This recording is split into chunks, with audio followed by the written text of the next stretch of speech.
মোস্তাফিজ আমাদের দেশের অন্যতম একজন খেলোয়াড়, আমাদের ইতিহাসের অন্যতম সেরা ফাস্ট বোলার। এবং আমরা এখানে ফারুক ভাই আছেন, খালেদ মাসুদ পাইলট আছেন, এখানে অনেক ক্রিকেটার্সরা এখানে আছেন। ক্রিকেটার্স যখন খেলতে যায় তখন তার মান সম্মান নিয়ে ক্রিকেট খেলে।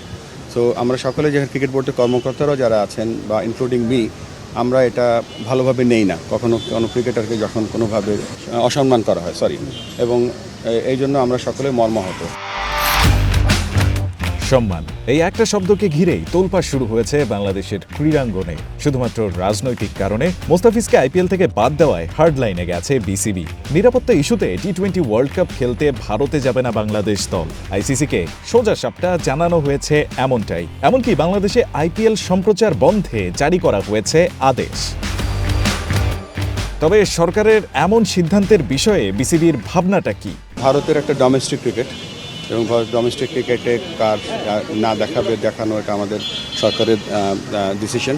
সরকার যেহেতু এটা তথ্য মন্ত্রণালয় সিদ্ধান্ত নিয়েছে, আমাদের পক্ষ থেকে আমাদের এখানে কিছু বলার নেই। তবে এটা ঠিক যে আমরা যে সরকার যে সিদ্ধান্ত নেয় সেটা আমরা সমর্থন করি। প্রশ্ন হলো, বিসিবির এমন কড়া অবস্থানে দুদেশের ক্রিকেটীয় সম্পর্ক এবং বাইল্যাটারাল সিরিজগুলোর ভবিষ্যৎই বা কেমন হবে? আমরা তো দু দেশের ক্রিকেট তো এটা বাইল্যাটারাল সিরিজ যেগুলো হবে, বিশ্বকাপে খেলা হবে, এগুলো একটা ব্যাপার। আর বিশ্বকাপে খেলতে যাওয়া আর সিকিউরিটি আরেকটা ব্যাপার। সো আমরা আপাতত বিশ্বকাপের যে ব্যাপারটা আছে সেটা নিয়ে আমরা চিন্তা করছি। বিসিবি প্রেসিডেন্টের মেসেজটা একদম ক্লিয়ার। টাইগারদের সেফটি সিকিউরিটি ইস্যুতে ভারতে দল না পাঠানো প্রসঙ্গে বদলাবে না বোর্ডের অবস্থান। তাই দেশের ক্রিকেট কিংবা ক্রিকেটারদের কাউকে অসম্মান করলে পার পাবে না কেউ, তাতে যা হয় হোক। Rayan Ahmed, One Sports desk.